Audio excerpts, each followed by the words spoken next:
Nimepata kwa comment section watu wakisema that Njogu wanga uko baya sana kuhusu wanunuzi wa shamba, lakini you don't have no advice ya wenye shamba. Sasa leo tunaangazia wenye shamba. So sometimes wenye shamba mnakosa value yenyu. Sasa tunaongea kuhusu the landowners. Mnakosa value yenyu kiaji. Unakuwa na shamba iko pale Kahawa West ama iko pale Githurai ama iko pale Kililishwa.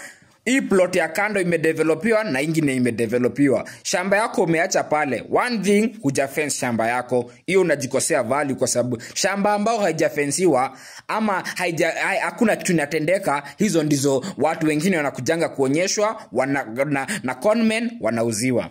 Ya pili, we mwenye shamba unakuta pale shamba yako unaishingi pale wengine, kuna mwingine niliona analisha nguruwe. Uko mahali very high end, ile plotting ya 45 million, alafu we unalisha nguruwe pale. Si ukwe we must be able to kujua ile shamba ukiwa nayo, ile ni investment yenyewe.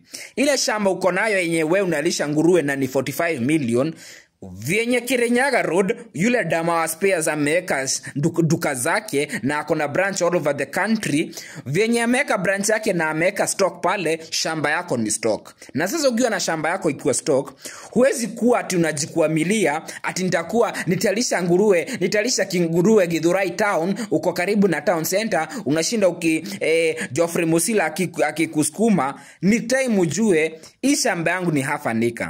Chenye nitafanya, nitaita Savia akate nusu. Akikata nusu, anitolee title deed. Akinitolea title deed, si ile nusu ingine nitauza. Nikiuza ile ingine hii ni develop hii yenye nimebaki nao. Nitajenga kanyumba kazuri, nitajenga kengine kwa watoto wangu kukaa, ingine nitafunza, nitapeleka msichana wangu first year vizuri.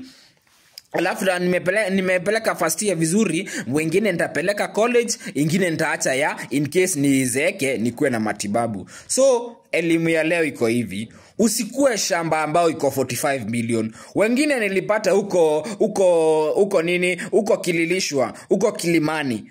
Unaketi, yes, mko na bungalow, baba yenyu aliwajengea nyumba kubwa. After aliwajengea nyumba kubwa, unaishi tu nyumba kubwa, hamna cash flows. So it's time, ile shamba mko nao 3 acres umejenga tu nyumba kamoja. Ile shamba ni milioni over 60 million ama 100 million. Katanisha nusu, uuze nusu moja, udevelop pande yako, upate pesa zako. Na najua mtakuwa mnaniuliza hivi, unajua vile ni ngumu kuuza shamba. Kuuza shamba ni ngumu kama huna documentation. Pata ile ita Savia wako upate documentation. Ile yenye tunasemanga ready title. Wacha hizi zenye ni mother title lakini tunaambiwa ni ready title. Kuwa na title deed ya half an acre na unauza half an acre. Itasonga kusonga my friend. Let me tell you, so civic education is very important. This goes to the landowners.